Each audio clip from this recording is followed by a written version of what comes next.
Hello, everyone, and welcome to our webinar on PDA, Pathological Demand Avoidance. My name's Nicole. I'm Head of Partnerships here at Autism Awareness Australia. I'm also the proud parent of an autistic son. With PDA Day being recognised on Wednesday, the 8th of May, we've invited friends from diverse minds to answer some of our questions to help raise awareness and understanding of PDA. So joining me today is clinical psychologist Dr. Ramona Toscano and clinical psychology registrar Madeline McKinson. Welcome, ladies, and thank you for answering all of our questions and, really helping our community understand PDA. So welcome. Thank you very Thanks, much. Nicole. Thank you for having us. Yeah. Let's get into it. We get a lot of questions around what is PDA? How is it different to autism? What would you say to our viewers? Okay, so as you said, PDA stands for pathological demand avoidance, and more recently we've been kind of referring to it a bit more as extreme demand avoidance, sort of to take the pathology out of the term. And it pretty much refers to a profile of behaviors that we sometimes see in autistic people, where there's a lot of avoidance of demands, as the term itself says. So there'll be a strong need for control in certain situations, and we often know that this is fueled by, say, anxiety, that intolerance of uncertainty. Research is still emerging, so it's still early days. There's a few different groups of people that look at it differently. So we've got the people that say kind of are trying to sort of say that this is a separate condition altogether to autism. It's a separate diagnosis. You've got some people that kind of look at it as a subtype of autism, and then the rest of the people that will look at it more as a group of behaviors that we often see within autism. If we had to look at the research is really not quite there yet. And what we're saying is that there's a set of behaviors that we often see within autism. So rather than looking at it as something separate, it's a profile within that umbrella. So probably why lots of people are confused if there's different thoughts of what it actually is. Exactly. Okay. Absolutely. And the focus is often on the behaviors that we're seeing. There's not as much information on underlying causes as well. And that's where a lot of, I think that the misunderstanding can come from. So what are some of the key features, or what is the research telling us about PDA profiles? Yeah, so the research is indicating, at least in its sort of initial stages, that anxiety is a big factor that's influencing avoidance. So avoidance appears to be, at least in part, a way of neutralizing anxiety or distress that arises in response to demand. So as I mentioned before, what actually constitutes a demand might differ from individual to individual and might also seem to be something that would seemingly feel quite innocuous maybe to the person asking it as well. So that might be completing the morning routine, at outings with family, attending sort of to expected self-care. Someone who might have a PDA profile, when faced with a demand, they might actually, it might activate their threat system. So avoidance of the task in that moment might seem like the logical way to get out of the situation. So it leads to an immediate but short-term reduction in distress. And then this is then very reinforcing to sort of continue that avoidant behavior as well. The tricky thing is that once an anxiety-provoking situation is avoided, anxiety increases over time, and it just makes it harder to manage the uncomfortable sort of physiological and psychological sense of worry the next time around. So the distress does become higher in response to that demand. So it does become quite habitual then, that avoidance. And do you see any behaviors stemming from that avoidance? So is there like shutdown or meltdowns or maybe some other behaviors that come from that avoidance? Yeah, absolutely. So as I said, if these demands are triggering the threat system and they keep being emphasized and sort of placed on the individual, that is activating the threat system. So we might see sort of fight and flight responses. We might see absconding, we might see running away or hiding potentially. And then if the demand continues, we might even see emergence of potentially aggressive behaviors too there. Yeah.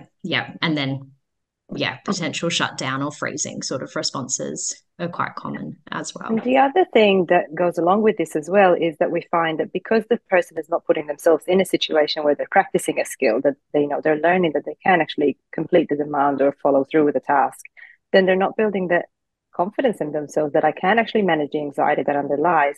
So then you've got a self-esteem issue developing as well. Okay, so something to keep in mind, because it's a vicious cycle that kind of leads to other challenges as well. Yeah, really tricky.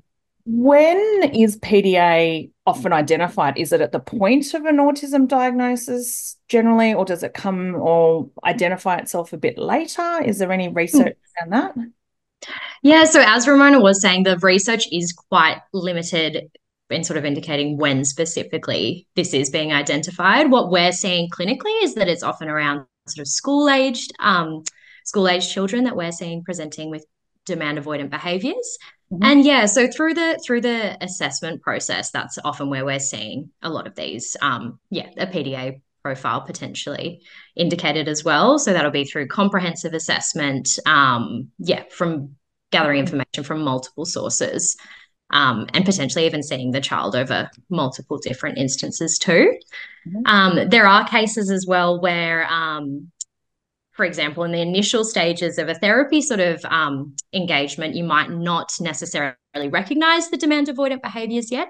That might be because you're still establishing rapport. There's still sort of lower demands, expectations placed, and you might see that change as the demands of therapy increase as well. And that might warrant further assessment there. Yeah. Yeah.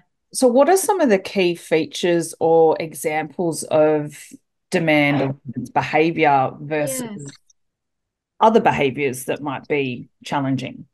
Yeah. So I think, within most individuals, there are some demand avoidance behaviors to an extent, right? But what we're seeing here is that this is to an extreme extent. So this would be avoidance of potentially daily behaviors or daily activities that would be maybe potentially expected of a child that age. Some of the other sorts of features we might be seeing would be, non-compliance and insistence maybe on the other people involved in the interaction complying with their agenda, potentially refusing a family outing, for example, but then requesting their own preferred task and potentially being quite domineering with that. There might also be more socially strategic avoidance behaviors that would suggest sort of an awareness that this is going to cause a diversion here. So it might be something quite lovely, like potentially presenting a compliment, asking the individual about themselves, those kinds of social sort of overtures to kind of divert the attention from the demand there. I think as well what we're seeing is that these individuals might also potentially perceive themselves more to have adult status, or might not be as recognizing of kind of socially sanctioned hierarchies and things like that too. So they might, for example, recognize that they exist, but they might not fully understand why that's necessary or why that applies to them as well. So I've got two children, one that's neurotypical and one that's autistic, and I probably ask about 1,000 times a day to put their school shoes on, get their bags ready. At what point does the profile or the features or the behaviour cross over into PDA that you want to go get additional support in? Yeah, so I think that would probably, if we're seeing quite immediate avoidance of that demand as well, and if that's persisting across a range of different tasks and demands too, I think that's when we would question that there might be additional support that's required there. Okay. So with demand avoidance, anxiety, autism, what's the difference between oppositional defiance disorder? Is it all under an umbrella of defiance, or is there clear categorization or difference between them? So it's because we're looking at behaviors, right? And it's not something that we can measure. It's not a medical test or anything like that. Then you are going to have a lot of overlap. So you've got your anxiety disorders that are going to look very much like, there's a lot of defiance, a lot of avoidance of situations. And then we've got the PDA profile that we're talking about. So although they're going to look different, what we're looking at is there are some subtle differences. So when we're looking at oppositional defiant disorder, we're looking at ODD, you've got this sort of angry, irritable mood, there's potentially the vindictiveness, the destruction of things. There's these kind of behaviors that are very separate too. When we're looking at classic autism, you've got the social communication difficulties. We know that there's restricted and repetitive behaviors. There are sensory needs that are still going to be present in someone with a PDA profile, because that's where the autism is part of this condition that we're looking at, as opposed to ODD, which can exist and stand alone. Mm-hmm. Okay. Can you get a PDA diagnosis in Australia? I've heard you can't. That's right. So no, we can't is the short answer. So the diagnostic manual that psychologists and psychiatrists use, PDA is not recognized as a disorder in the manual at the moment. Same with, there's another statistical sort of manual that we use, the ICD, that is not, PDA is not part of that either. But what we are definitely using and finding is that through an assessment, someone might receive an autism diagnosis, and as part of that, will have, say, PDA features or with PDA traits. So it doesn't stand alone as a diagnosis, but it is part of an autism diagnosis usually. Okay. And what kinds of therapies and strategies can individuals or parents seek out for their child that may be different to supporting behaviours in autism? Is it under behavioural strategy or support, or is it very different for PDA features? So what we're finding is that the traditional sort of techniques and strategies that we have used generally for neurodivergent individuals are not working as well when someone comes in with a PDA profile. And that's usually because we need a level of flexibility to address that really strong need of control that's going to make the difference. So definitely, positive behavior supports. There's collaborative and proactive solutions. Dr. Ross Green developed that. So these techniques work, but I think we need to kind of look at them with a bit of flexibility. So whereas usually with autism, we might say set structure, routine, sameness is useful. When we work with the individual with PDA, we might need to do it a little bit differently. And the other key thing that I'm finding definitely in clinical practice is just building that rapport with the, let's say it's a child that I'm working with. Mm-hmm. So once I have that trust, and once we kind of bounce off a little bit off each other, there might be a little bit more humor thrown into session. We can really work together well. Now, that's no different to working with any other child with autism, but I find that I definitely need it a lot more with my PDA child because it is going to make the difference. And once I have that rapport, then we can go places. Absolutely. And I've definitely found the same, that breaking down that hierarchy wherever possible and trying to collaborate whenever we're putting any types of plans into place has been the most effective in really, helping support sessions. Yeah. And if a child's in support or therapy, how do you prioritize? Is it the demand avoidance versus other behaviors? Is there a specific time in which to address the demand, given that you said that the demands are really hard for a PDA profile? At what point do you prioritize that over other therapies, or do you have to look at the anxiety that's driving it? How do you approach it? I don't think you can start working without addressing it because even just being in a clinical setting sometimes, or being in a classroom setting, that's the demand in itself. So it's not unusual actually for a lot of the children we work with to, refuse school altogether. I've got a few children at the moment where the parents are working from home because the child can't even handle the family members leaving the house. So it can become quite extreme. So the anxiety will be addressed from the get-go because you might not necessarily be able to jump into these modules in terms of emotion management, things like that. What we're addressing to start with is just being in the room, allowing a therapist to, to interact with you. So you start addressing that avoidant behavior straight away. And at the same time, you're managing the anxiety pretty much by being there. That's exposure therapy. So you kind of work on them together. Over time, what you want to get to a place is where the individual is almost therapy ready. So just tolerant of the situation enough, or working with the person enough, and being able to tolerate those level of demands to then start doing the really more traditional, I suppose, therapeutic work. So it starts from the get-go, but then you build skills as you go to then address things like emotion dysregulation, sensory needs, and all the other things that might present. Yeah. And if a parent or individual watching today, where's the best place for them to go for some credible information and resources on PDA? Yeah, I mean, there is a lot more information out there now.